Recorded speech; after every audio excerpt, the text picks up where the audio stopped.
At the bottom bar in your Zoom screen, you can also find the Q&A tab. Feel free to drop us your questions throughout the session, and we will get to them at the end of our talk. You can also find us on YouTube streaming live at Shuruq's channel, Shuruq SHJ. Make sure you share your link with the link with your friends whom are not available on Zoom. Today's topic is about the future of education, discussing the lack of involvement of the educational space design and the response to emerging problems in the educational center. Please welcome our speakers today. We have Mr. Prakash Nair, an innovative school architect and the founding president and CEO of Education Design International. Dr. Matilda Marengo, Head of Studies, Advanced Architecture Group, Institute of Advanced Architecture of Catalonia. And Professor Faisal Tabara, Associate Professor in the American University of Sharjah. Thank you for participating in our talk. And if you may, please let's begin by briefly introducing yourself, your organization, and the work you've been doing to the audience. So Mr. Prakash, maybe we can start with you. Sure. My name is Prakash Nair. I'm the president of a company called Education Design International. Over the last 20 some years, we've been designing innovative schools around the world. And by that, I mean that we use the school building as a metaphor for what education should look like. So we basically want to break away from the old classroom and corridor model to a much more student-centered model. So that's what we've been doing. Awesome. Matilda, nice to have you here. Hi, Najla. Thank you so much for the introduction, and thank you very much for inviting me to discuss with you today. It's a huge pleasure to be here.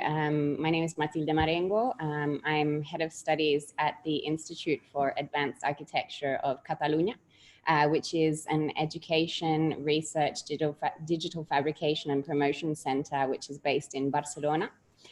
So the institute, I guess,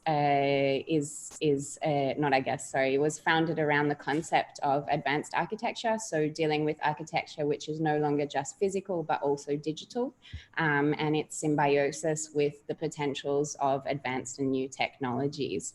And so basically, our, let's say, main goal is to shape the future habitat for our society and build it in the present. Awesome. Yeah, Faisal? and I'm Faisal. Thank you, first of all. I appreciate this. This is going to be exciting. I'm an associate professor at the College of Architecture, Art and Design at the American University of Sharjah. I think I'll keep it to this for now, and then we'll see how it goes.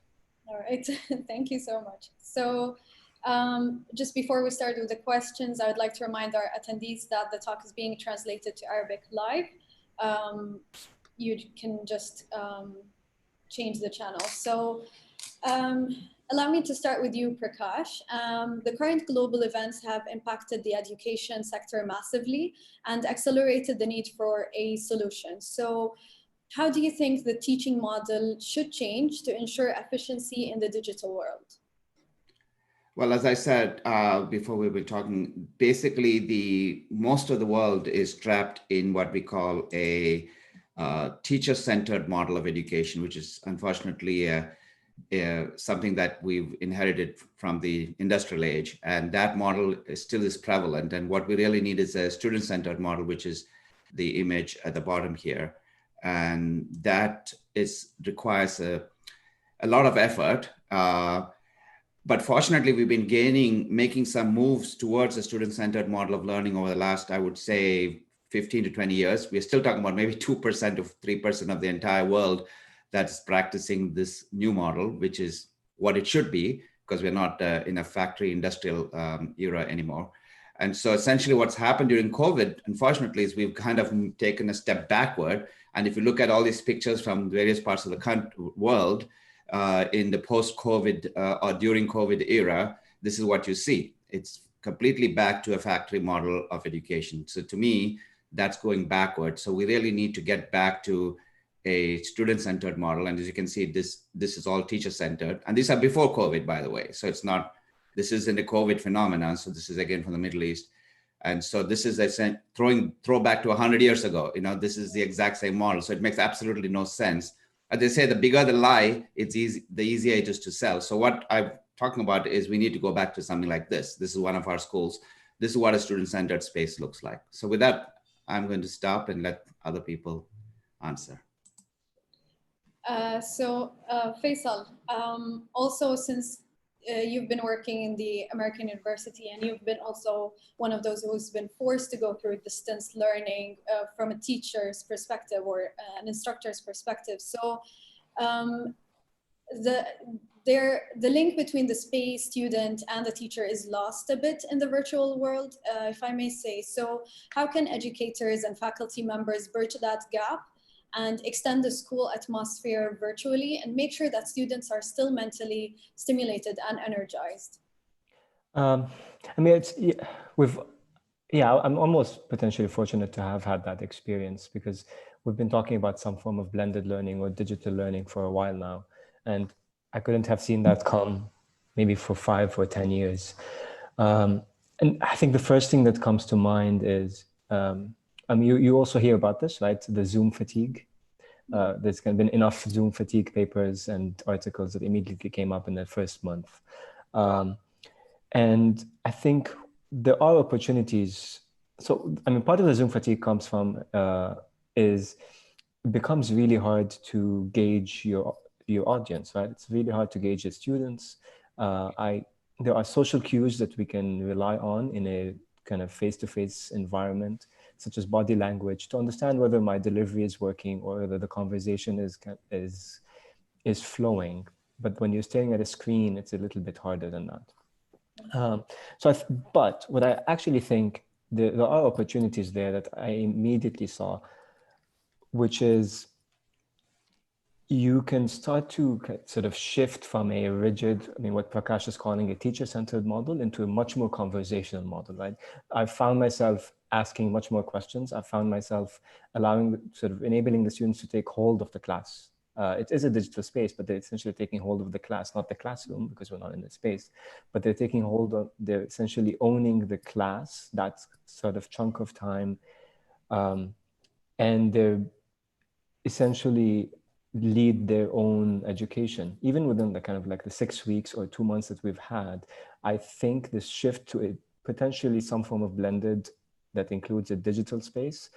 And if we understand that we can no longer kind of read some social cues, that we can give them some agency. I think the other thing that becomes very interesting is questions about assessment methods, right? It becomes maybe immediately apparent that traditional exams are no longer an answer to assess students, or no longer a solution to assess students. So can this kind of shift to a digital space allow us to explore other forms of assessment, maybe project-based, something much more collaborative than a traditional exam, which I think, as Prakash has pointed out, the traditional exam essentially comes from a very teacher-centered model, where a teacher is invigilating and looking over the students, versus, I think, much more innovative assessment methods. Moving away from standardized testing altogether, I think the digital really allows that. Yeah, definitely. And like you said about having it more in a collaborative approach, it definitely allows students to explore much more and learn a lot better than just being, directed with the instructor fed information. So that's great to hear. In terms of IAC, how does IAC respond to emerging problems such as the pandemic, particularly in spaces where physical presence is required, such as fabrication labs?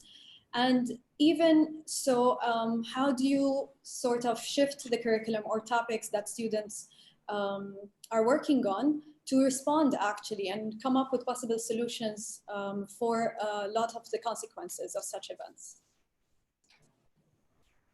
Okay, I actually just got quickly disconnected, but I understand you were asking me about the emerging challenges. So I actually set together like 3 slides maybe to sort of give you an idea. Two of them are actually video slides. In any case, I would say that our approach, just quickly before I show you the slides, our approach was trying to in some way understand, sorry, 1 second. Sorry, so our approach was in some way on one side, not just to give, can you hear me okay? Yes. Okay, perfect, sorry. On one side, not to just give a response to education, but also to understand how education can give a broader response.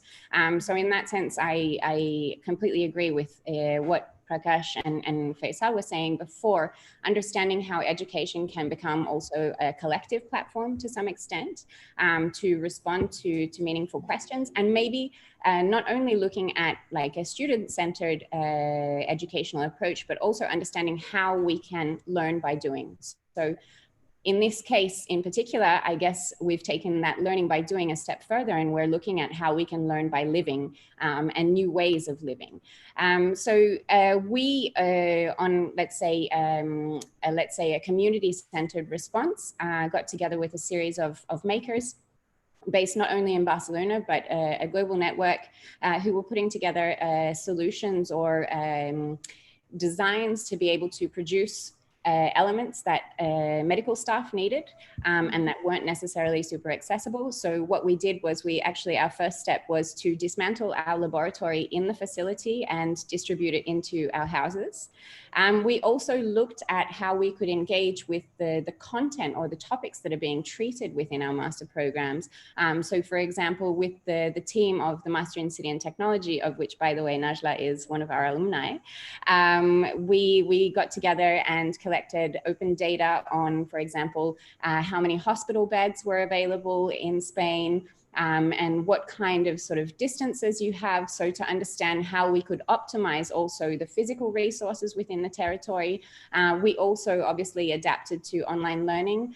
So as I was saying before, we work a lot with learning by doing. Materialization and the interaction with certain sort of technology for us is very important. So we actually set up with our staff and students the possibility to remotely control the machines within our laboratory from home. And so maybe I will just show you a couple of images on that, or images or videos. If you give me 1 second, I'll share my screen. Okay, so you should be able to see my screen, right? Yep. Perfect. Okay, just loading. Fantastic. So as I was saying, we sort of took our lab home. So I have this short video. I don't know if you'll have. Do you have volume? Yeah, we do. Okay, it's probably a little bit loud. Sorry about that.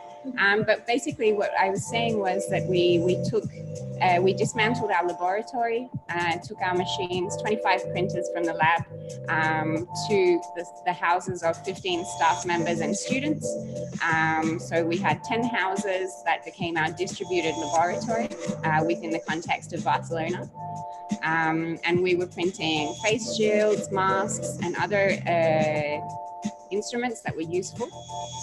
And as I was saying before, we were together with a network of people who are putting together, or were putting together, these responses. As mentioned before, also we've been working on putting together a series of responsive maps, so collecting real-time data to be able to understand, for example, this map here is a Spain-wide territory map looking at the accessibility to hospitals and their absolute capacity, as well as crossing this information with accessibility. So how can we get there? What is the closest hospital to you?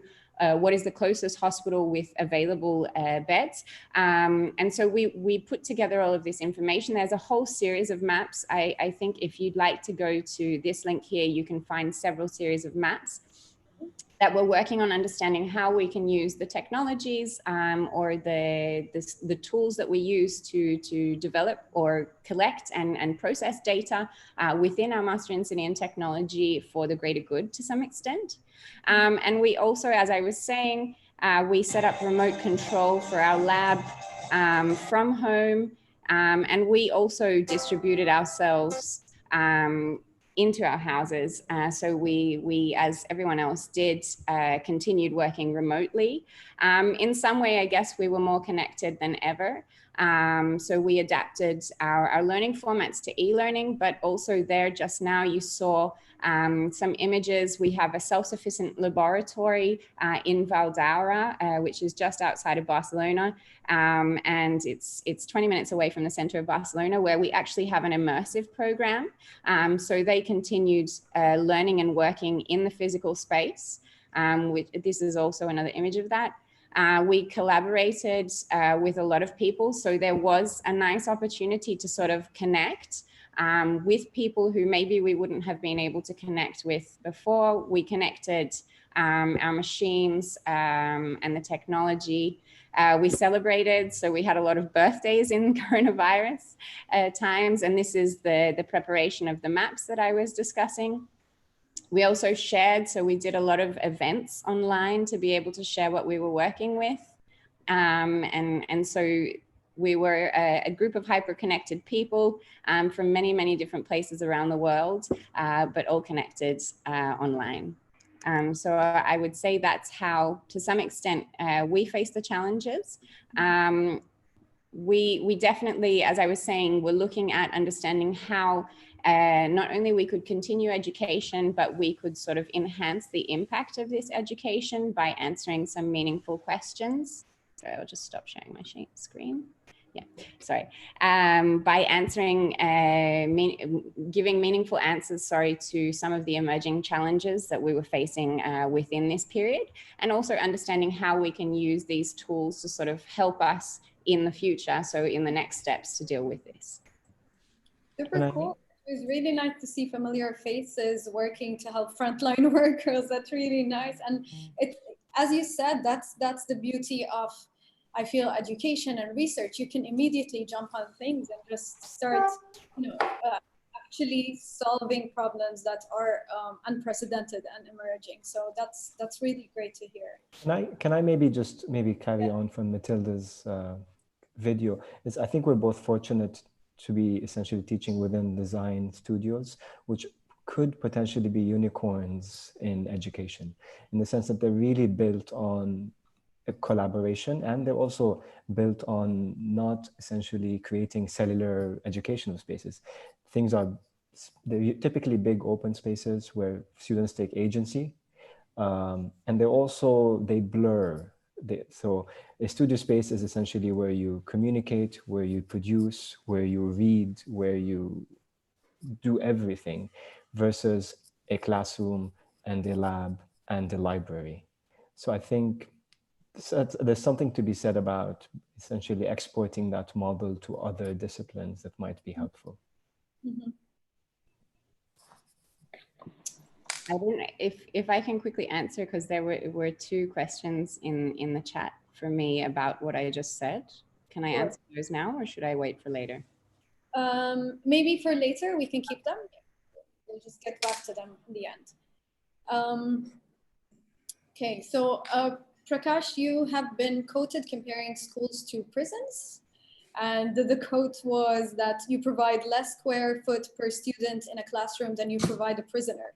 So do you think it's up to the society to, change the design of educational spaces and move it up to the next level? Or is it up to the government and school developers to take on that? Well, first, let me respond to what Faisal was saying about Zoom exhaustion. Now, it was great to see Matilda's example of how people can just get up from their chair, do a quick, pull up and get a little exercise and come back to their chair. They have that freedom. Classrooms, you don't have that freedom, right? So the thing when you talk about Zoom exhaustion, it is actually a result of, I'll tell you, and again, I'll share my screen here.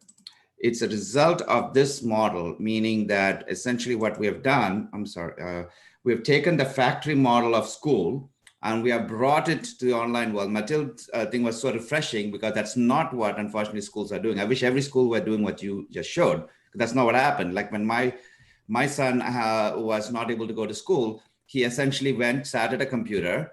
He was in a virtual classroom. All his students, all his classmates were there. The teacher took attendance.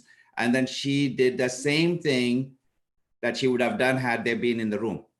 So essentially you took this factory model and you brought it to this very rich online world in which you can do 1,000 things. And Mathilde started to demonstrate all the things that you can do once you're online. I mean, you can connect with people, you can connect with resources, you can connect with information on demand, right? So basically, I think the problem happened because we took the factory model and tried to bring it online. That's why we're having the Zoom fatigue, because and the Zoom fatigue, at least you can escape from, right? But if you're fatigued in the classroom, what do? You're trapped. So the fatigue is there regardless. It's just that in one model we can escape, and in the other model we cannot escape. That's all. So what I'm saying is that when we do go back to school, and I'm sure many countries are already going back, as I showed you from the pictures, we need to take this model, this network model, and we need to bring that to the school and not the other way around. So schools need to look more like networks. They need to feel more like the online world. So it's basically just a physical manifestation of the online world. That's what the school should look like. So essentially, if you look at all the various things that can happen, the one thing you should never do in the online world is duplicate what you would do in the classroom, because there's no need for that, right? Because you can do asynchronous learning in the online world, where a teacher and a student don't have to always be talking simultaneously. A teacher can give an assignment, the student can come back, send a text message. There's so many ways to communicate. You don't need to be talking to 25 students at the same time, And so there are so many opportunities. All the stuff other than the purple are the things you can do in the online world. And Mathilde started to demonstrate a few of those. But what I'm saying is that the physical school also needs to be repurposed for that. So I think governments, for example, can take the lead in saying, what can we do so when students come back to school, they're experiencing something very different than the factory model they were experiencing before. We don't want them to experience this. We want them to experience maybe this. This is an atelier. It's from the model along Reggio Emilia, which was a place where it's really understood how children develop. And it's a multidisciplinary space. You can do 100 different things here, something that you might not be able to do at home. So the only reason you should come to school is to be able to do things that you can't do at home. I mean, they talk about socializing. The reality is that socializing happens in the gaps. School is not a great place to socialize. That's like saying I'm in a plane and I'm socializing with the person who's sitting in 26C. Just because you are in the same vicinity doesn't mean you socialize. Socializing has nothing to do with how close you are to somebody else. It has to do with the opportunities we give them to collaborate, we give them to socialize and to be independent and to be free and to be natural.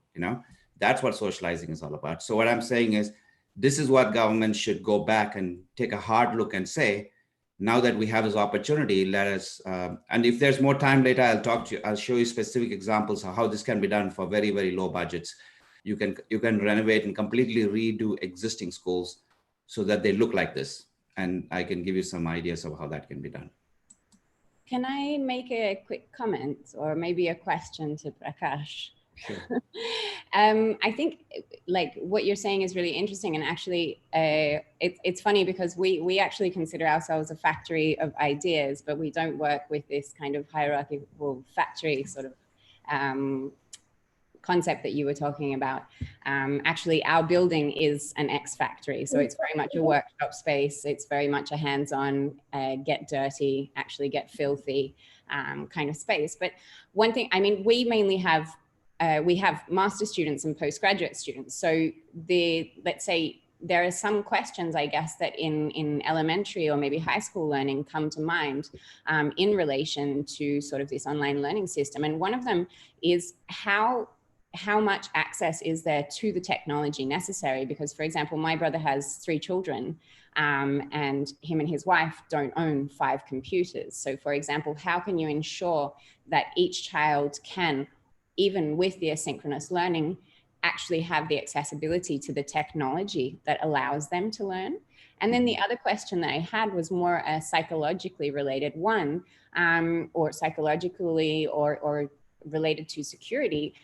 Not every child in their home feels safe. Not every child has an ideal home setting. So I guess there as well, for me, the building in itself begins to play a very important role in terms of security, in terms of allowing the psychological comfort for the students to be able to learn in a, like a non sort of like, let's say, difficult sort of scenario. So I wonder if you've like reflected on that and the role of the physical infrastructure with respect to that. Yeah, I'll keep this quick and short because I know we want to keep the discussion going. But the bottom line is that the idea that children are learning in school, that's a myth. When you put 25 students in a room, sort them by age, put a teacher in front of them, that's not learning. That may be a way to custodial care for them and all of that. And yes, maybe a student feels better in some situations. And I know for low-income students in the United States, for example, schools are a huge benefit because they're from abused homes, they don't have food at home. So yes, that's a different demographic. But I'm talking about 90% of the students in the schools that we know, that's a form of abuse, to be honest with you. So this idea that trapping them in a box for several hours a day is somehow learning, there has absolutely nothing to do with the research about how children actually learn and develop. Coming to the question about how much time you have in front of a computer and whether or not children can do that, the reality is that the computer is one small tool, right? So you basically get an instruction on a computer and then you go do it yourself, whether it's to building a garden, building a shed, building a bike, whatever it is that 90% of the work you do should not be in front of a computer. With a computer, you consume. Outside the computer, you produce. If you saw the stuff that you were showing us, Mathilde, most of it was you were doing things. You talked earlier about doing. You don't need a computer to do. What you need is a computer to instruct, and then you quickly convert that instruction to action. So I would say 30-70. 30% of the time in front of the computer, maybe, and 70% of the learning happens without the computer. Yeah, I guess my question was more about like, how can you ensure the accessibility to the information, whether it be through a computer or another way, so you ensure that the students can actually learn? Because I think particularly in the younger age groups, this is something that seriously needs to be treated or responded. Yeah, but I think that we are beginning to understand more and more. A child learns a language by the time they're 2 with no formal instruction, right?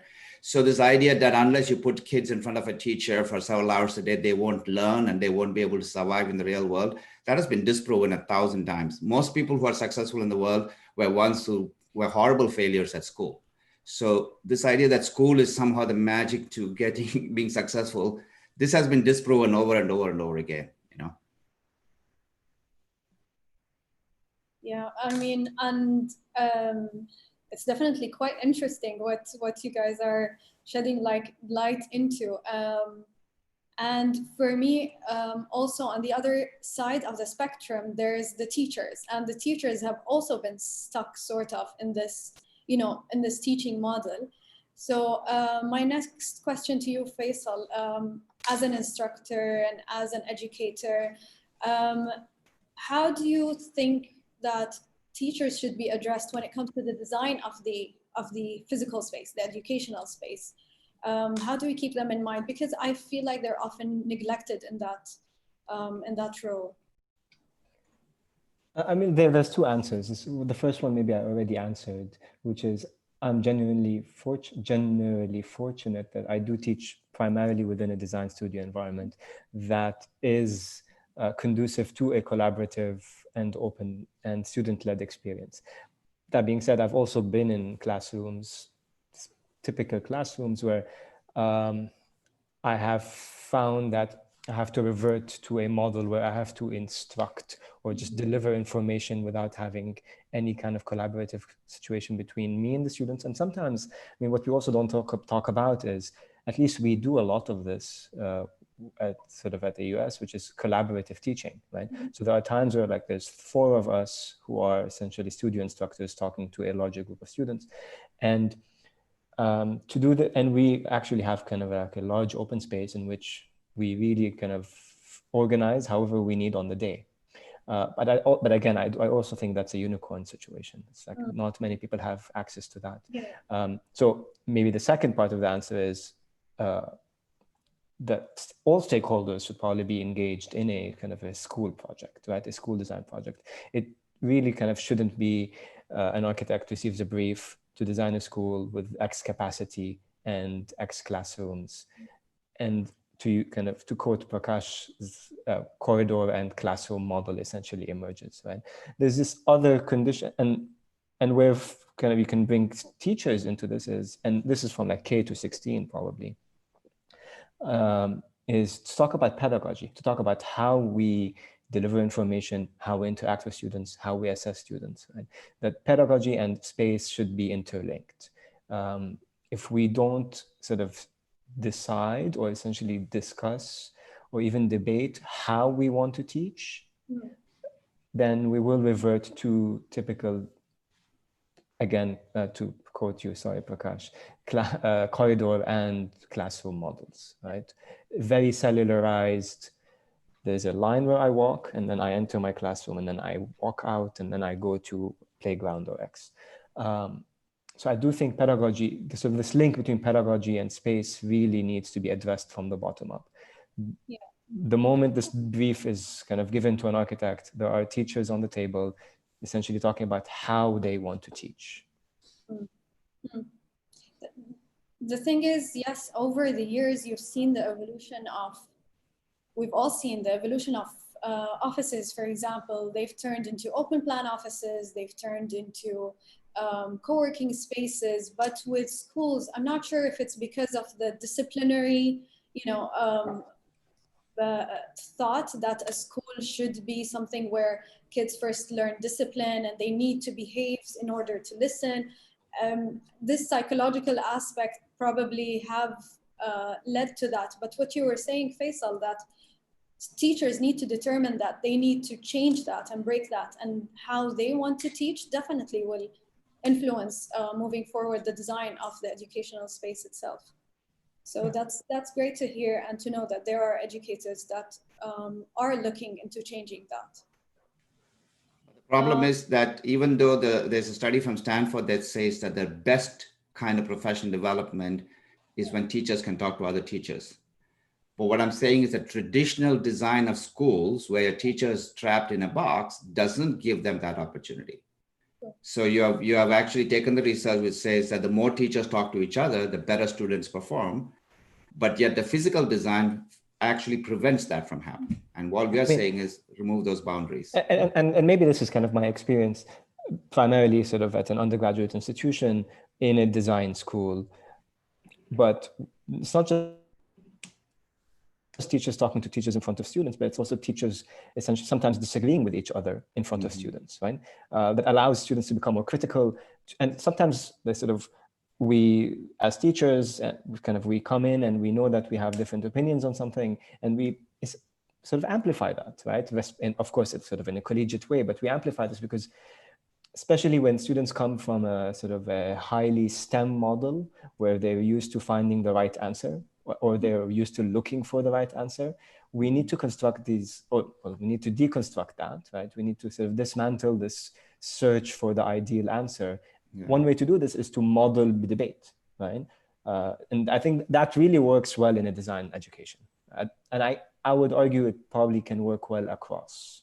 And here's kind of where I would go back and say, can we export the sort of design thinking and design space, or design education space, to other disciplines, both kind of within the university and potentially to sort of K to 12. I mean, one of the images you showed with the guitar and the piano on the side, I mean, that almost looks like our studio without kind of the musical instruments, but in sort of in layout, and there's a faucet somewhere, etc. Yep. And probably also looks like IAC.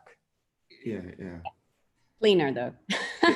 Cleaner. No, actually, I was going to add something else. Like, I think obviously the spaces that where faculty can sort of discuss together, or teachers can discuss together, is fundamental. But I think it's not only the physical space, I think it's also the mental space. You know, it's really important that we understand that we as teachers also need to continue learning, and we need to confront with other faculty members and consider ourselves researchers in a continuous learning process. And we learn a lot from the students, which is super important, but we also learn a lot from other professionals within the field. So definitely there needs to be a dialogue. We need to in some way be humble. And maybe, Faisal, in relation to what you were saying, I would also question that we can actually find the answers, because an answer is like a very closed solution. But in reality, we as architects, we know that a project could potentially be infinite. So what we need to do is understand how we can maybe find some answers that fit in that moment, but that can also adapt or respond to the problems that evolve in themselves. No? So continuously learning, continuously questioning, and continuously rethinking about what we have in front of us. Can I share one picture that might illustrate this very well? This is actually one of our summer renovation projects. We just did this over a few weeks. This is how this is a class is in session. The teachers are doing their own thing. You can see their students everywhere doing their own thing. The students doing their own thing, and the teachers. And this is a help desk, like in an Apple store, and it's also you can charge your thing with solar power there if you wanted to. But if you need help, you can come and ask the teachers. But the teachers not assuming that if I'm not there, you can't do your work. The teachers are given an assignment in every room all around. The students are working independently, doing their own thing in their own groups. And the teachers are planning for the next lesson, whatever they're planning. We don't know what they're doing, but essentially they are collaborating. Usually there'll be 4 teachers there sometime, you know? So that's what we're talking about, that teaching isn't necessarily an active thing that I have to continuously teach so that somebody will learn. In fact, I have to step away and give them space to learn. Yes. That's a good teacher. That's almost 90%. Mathilde might agree, but like that's almost 90% of what we do is get out of the way. Exactly. Right? Nudge here and there. I mean, I've learned this over the last 10 years is my job is to enable a nudge and maybe create the right environment, but I do my job best when I step out of the way. Maybe just to carry on from Mathilde's comment, there's a cliche in design schools. It says that, which is, it's a true cliche, but it's said a lot, which is, I don't know, I'm going to throw a number here. It's not very scientific, but 90% of what students learn is from each other. Yeah. And I think, I'm just thinking about this now is, I also think 90% of what I've learned over kind of 10 years of teaching is from other faculty, right? And this probably doesn't happen in more traditional kind of classrooms where an ex-teacher is teaching Y content and then leaves the room and doesn't have anyone kind of like pushing back on them. So I just, again, I think we're really fortunate for that. And I just don't know how. I would really say 60% from other faculty and 40% from the students. I'm going to give for sure. I agree. That's more accurate. And there's another kind of thing that has happened, both like your image and Mathilde's comment has kind of reminded me of this. Again, this is very anecdotal, but the ways in which students occupy their space radically changes over the 5 years of their education, right? They come in, they're kind of still set in their old ways where they don't move things around. They don't take ownership of the space. By the time they're leaving, and maybe that's a marker of some form of success of design education or kind of what we do, is by the time they're leaving, they've kind of really taken agency of both their space, but also their education, right? In the beginning, they're kind of waiting for faculty to tell them how to go about this. And by the end, they really kind of take ownership. So I do think allowing for that, and that's all, again, it's kind of like a unresearched, unscientific criteria of success, but I don't know how we could kind of quantify it. Yeah.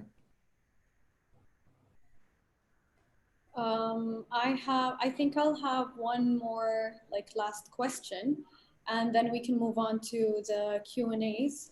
I'm quite intrigued to know how data can be, collected and improve the learning process. And will we reach a point where we have data-informed structures that are embedded within the school or institute's architecture to measure performance and maybe record observations in real time? Matilda, do you have any thoughts on that? Yeah, I do. I mean, I think from IAC, we already do have data-informed structures embedded into our learning environment, no doubt. Actually, sorry. I also have a couple of slides, and I was going to give an example here, but sorry, I will share my screen. Okay. So just to sort of, I need to move everyone away.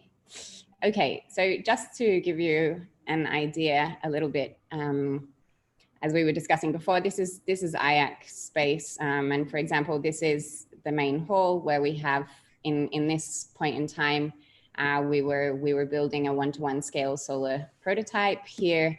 In 2014, the guys are actually building or trying to understand if we can build a car in a digital fabrication laboratory. So they made it to build the chassis. Back here we have some robots. And as you can see, we've got a lot of projects that are sort of around the place that can continuously inspire the students. I guess in relation to what you were saying about data, Najla, I think it's probably important to understand maybe a little bit what our approach is at IAC. So basically what we're doing is we're looking at approaching design from a systemic point of view. So first and foremost, we work in a multidisciplinary manner. Although we are the Institute for Advanced Architecture, we have a lot of people coming from different disciplines, because it's really important that these disciplines cross over so that we can continue to advance within our field of expertise also. So for example, in the MACT, which means Master in City and Technology, we work together with data scientists, innovation experts, people who are working in governance, economists for sustainability. So we all come together, blockchain specialists, we all come together and sort of discuss how the concept of cities or the design of cities and technologies can come together and sort of help each other enhance the performance one of the other. We also work in a multi-scalar manner, so across scales. So from the digital to the physical, but also across the scales. So from bits to geographies, I would say. And as I was saying before, we do learning by doing. So we're looking at developing design through research or research by design. So we want to ask meaningful questions and give meaningful answers. So I guess that in that sense, working with design through research or research by design, we have to work with data. We have to work with information that we can process and then can feed into the projects.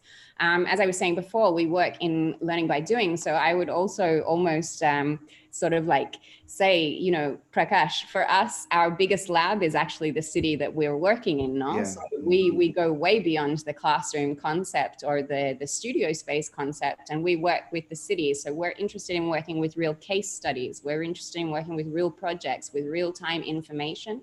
And we also collaborate a lot with the industry, because again, we're looking at giving some meaningful answers to issues that we're all facing together, no?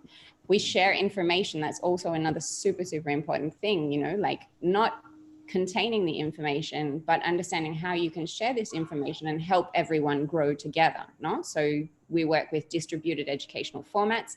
We're globally connected and we're locally productive. We also are incredibly adaptable, and we have a horizontal structure. So we're constantly evolving.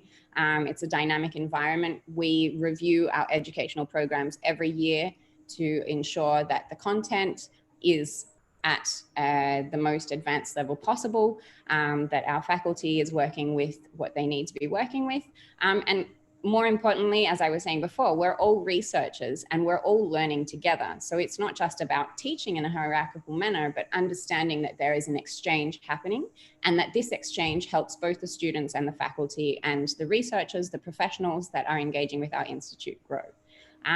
So in that sense, I think that these are like the pointers that we work on with the integration of data within our learning experience or area.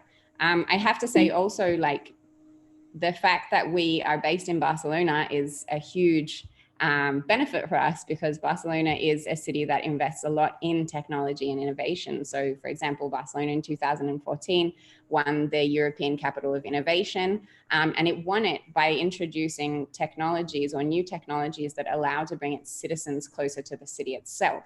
So it is a city that is happy to collaborate with educational institutions and allow them to sort of have an engaged process of data exchange and information. I had some other things to show, but I think that we want to move on maybe to the Q&A session. So I will stop there. But nonetheless, I think it's important to, oops, sorry, here we go. By the way, quickly, I do have one thing to add on the data front, because we've developed some tools, and I can take 2 minutes to share that, if you don't mind, maybe less. So basically what we have is basically saying that the form and function are we in architecture, they say form follows function, but reality in schools, you can't do that because the function is defined in the old traditional format. So what we're saying is that the new form will allow new functions. And the best example of this is the iPad, right? Before the iPad was created, people didn't have a demand for it. They didn't say, oh, I desperately need this form between my iPhone and my MacBook. But now suddenly they got the iPad and said, wow, we can do 1,000 things with it we didn't know. So what I'm saying is that the form and function are integrated. And in order for that to be understood, what we've done is we've created several tools, which I can't get into a lot of detail, but basically the tools are things that you can have like a Google map almost on your phone. And essentially you can drop a pin and that pin will have behind it all the data about that room, real-time data about how that room is being used, what are the various modalities of learning that that room is good for, so that the people who are using the room, whether they're the teachers or the students or the principal of the school, can figure out whether this building is now being used as a resource, just as technology. In other words, the building becomes one more technology. And these become real-time tools that teachers can use, where the building now becomes part of their arsenal. It becomes part of their resources, just like technology or textbooks or whatever it is. Now the building becomes part of that. So we have been trying to take all our work and provide tools that will naturally generate data without having to put effort into it. And by the time students graduate, they'll actually have a portfolio that says, how did I spend my time in school? What did I actually do? Well, I spent so much time research. I spent so much time in independent study. I did so much time building things. They'll actually have, because that comes naturally from the tools that we are developing. Yeah, that's great to hear, and we're really looking forward to seeing all these things implemented in schools and institutions here in the Middle East, across the world, and changing that, challenging the current educational model. I would like to move quickly to some of the questions that we're receiving. I have a question here. Faisal, in a design studio setting, how would you be able to overcome the challenge of critiquing design projects virtually? There are two answers. One is simple and one is probably more complicated. The simple one is an iPad. It's like, I mean, it sounds silly, but you have to figure out how to kind of, I need to draw on drawings for a large part of kind of the session. That's a very simple answer. I think the more complex one, and I think the one that's more open for sort of talking about or investigating is, well, we need to change how we teach, right? And pedagogical goals shift. Sometimes, I mean, especially with what happened over the last kind of couple of months, the whole studio goal has to shift and has to recognize, well, okay, not everyone has access to kind of material, or not everyone has access to fabrication facilities, or so how can we make our sort of curriculum, and how can you make in very specific sort of ways in the studio project much more agile? And I think that's where there's an opportunity there. So I had to actually somehow rethink. We were kind of like 80% through with the studio and with kind of an end goal in sight, and we had to essentially change some of the requirements, change some of the conversation, and not think about it as oh, we should have done that and now we can't. No, what can we focus on that we wouldn't have focused on, right? So, I mean, in very kind of plain terms, we doubled down on some of our digital-based work, and we took a step back from creating typical physical models that would have happened in a sort of final project, right? And I think there was value there, especially in kind of like a 4-month design studio that is structured in kind of like a very sort of linear fashion sometimes, where there is an expectation. Taking that expectation out, I think, has really kind of produced results that neither I nor the students would have expected. I think maybe if I can add to that, I think like for us also, we had the lockdown happen just at the end of the second term for us.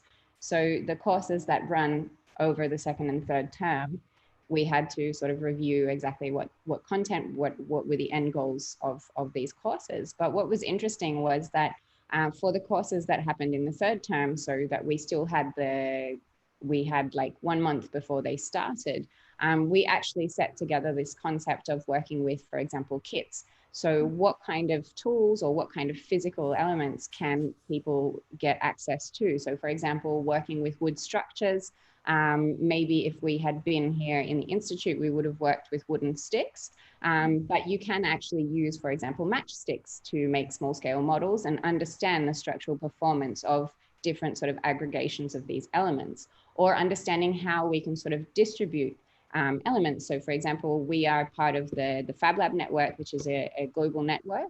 So for our students our students are mostly international, for our students who maybe traveled home during the confinement period, what kind of facilities can they access in their own countries, and how can they use that, or how can we use this global network of Fab Labs to sort of help us advance in our educational developments? So I think it's a kind of, again, the flexibility to understand how for ongoing courses you respond while it's going on, but also understanding how we can actually review the content and adapt it by giving a small set of tools so that students can actually continue learning in the same direction. I mean, again, this is almost also a cliche now, but we hear about, I mean, we need to be educating students for really an unknown world, right? The world is changing. In 10 years, a lot of professions will come up and a lot of professions will die. So it's almost also our responsibility to think about our pedagogies in respect to that. What we teach will have to change depending on the circumstance, and whether that's long-term, which is typically the case, like change is slow, but it's been accelerated. And I think, again, there are opportunities here for us to self-reflect. Was how I was doing this appropriate, or can I, now that I have access to something else, change it? So in the same way we're expecting our students to kind of go into an unknown world, our courses need to also kind of accept that, well, they will change. Definitely. That answers perfectly a question that we had that says, how do you adapt to changing the curriculum? So that's great. And just like you said, it brings to light things that you haven't thought about earlier with the way things used to be. So that's really great to hear. Prakash, I have a question here that says, do you think the post-COVID era will implement a higher ratio of area versus child as the new norm? And if so, what is the ratio that you forecast? Well, I guess that if I can show you some pictures, will speak 1,000 words, as I say. Basically, what we are saying is that the same spaces, this is an existing space in Düsseldorf, and you can see the same space has been recaptured to create this. So it's not a question of how much space, it's a question of repurposing existing spaces to make them more usable. This is a computer lab, which, as I said, is useless in these days. Why do you need a computer lab? No more than you need a pencil lab, right? And so you can take that same, this was all done in a few weeks, these two projects that I'm showing you. So you are essentially reclaiming spaces that were used in one way and redistributing it in another way, not necessarily getting more space. So this library lies vacant most of the day. It has been repurposed into this learning space that's being used all the time, whole day. Or this corridor becomes this kind of very usable space, or this space becomes this. So when we're capturing spaces that traditionally were lost in hallways and places like that, or when dysfunctional spaces kind of, this is actually a prestigious international school, the American Embassy School in Delhi. We changed that space to look like that, so it's a question of making spaces more functional, this space versus this space, So yes, ideally it would be good to get a little bit more square meters, but the reality is that we feel like existing spaces are very, very badly used in schools. And the question is, how can we repurpose them so that they make more sense,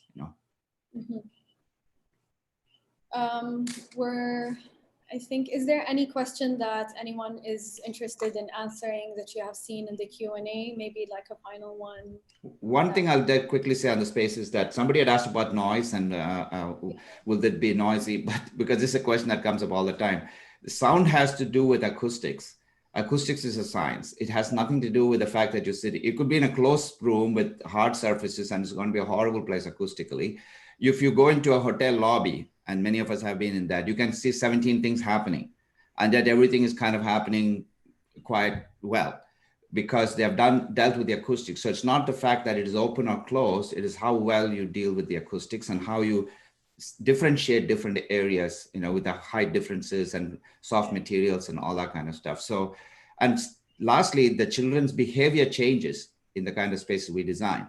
They don't act in an unruly way. And when they are in a collaborative form, it is okay for there to be slightly more noise. It's fine. They're not distracted. I mean, you can go to a Starbucks and you can see there's a lot of noise there, but you can still see people are sitting and talking and having a good time. So we have a wrong impression that it has to be pin drop silence in order for students to learn. This is not how real learning happens. So.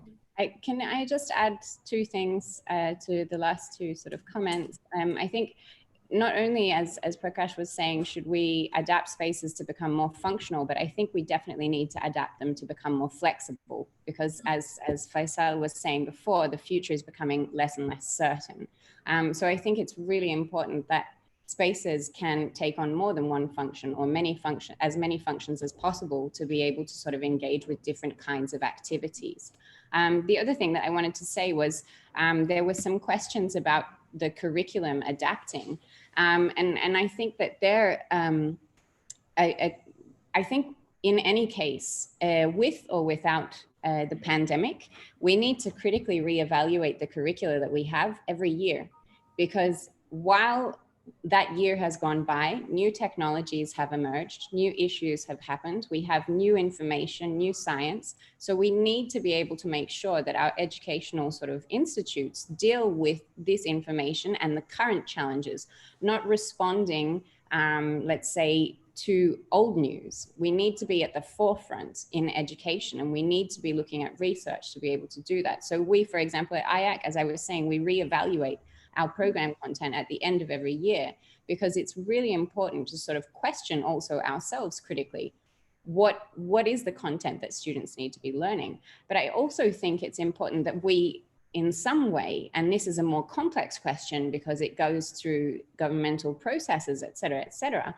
we also need to question how education is being designed from the top down. So what are, for example, the subjects that we consider essential to be able to become an architect? And are those subjects that the nation governments consider to be essential for becoming an architect, are they still essential today? And then furthermore, we need to also maybe use education and these kinds of questions to question how we actuate architecture. So for example, in urban planning, we collect data, we design an urban plan that is maybe actuated 5 years afterwards. And by the time the urban plan ends, that's already 10 years have passed. And in 10 years, we cannot think, or we cannot be so naive to think that the situation is exactly as we started 10 years before. And this happens with every kind of subject. The quantity of information, the quantity of research that is being produced nowadays is something that we cannot close our eyes on. We need to be aware of this, and we need to therefore question how we act, not, every 10 years, but we need to be really looking at, are we doing meaningful work today for the challenges that we foresee will come in the next couple of years? And speaking from my personal experience with IAC, things have happened and we've given feedback, and it was great to see that the following year, a lot of this feedback was actually implemented, and I'm pretty sure AUS does that as well. So it's really good to know that, honestly. Yeah, I mean, in this sense, and I'm sure Faisal is the same, like for us, this is also why I'm saying we learn a lot also from the students, because the feedback on the content, the feedback on the way it's taught, we need to rethink all of this every year, because you learn so much from one experience to then share another experience with another group of people. So it's fundamental to be able to integrate this information. Yeah, I mean, we're constantly trying to self-reflect, right, as faculty members, but also as departments and as institutions. And when change needs to happen, it just needs to happen. I mean, in this case, it forced us to make changes, right? The digital infrastructure was there. I can plug in on any software. It's not really, the technology is there. It's kind of how we deliver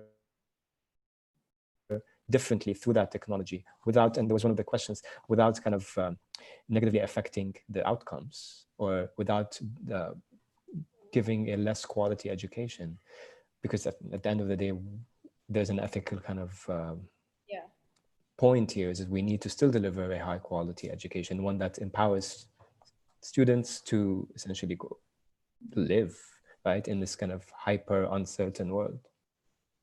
I mean, and that's positive, right? The fact that it's uncertain is, and in my mind, it's positive. That's a really good perspective. Yeah, definitely. We have a lot of questions still, but maybe what we can do is send you the questions. You can answer them later after the session. It's really great to see that in times like these, whether it's consultants or institutes, they would react to the change and respond to it. And hopefully this will give us a head start to be even more proactive in the future and anticipate change rather than be shaped by it. So thank you all for being here. Thank you, Matilda, Prakash, Faisal, thank you. And on behalf of myself, our panelists, and the Shuruq team, I would like to thank all our attendees for joining us tonight. So thank you so much. People can contact us directly if they have any additional questions. Yeah. Okay, great. Thanks again. Bye-bye. Thank you. Good night. Everyone. Have a lovely evening. Bye.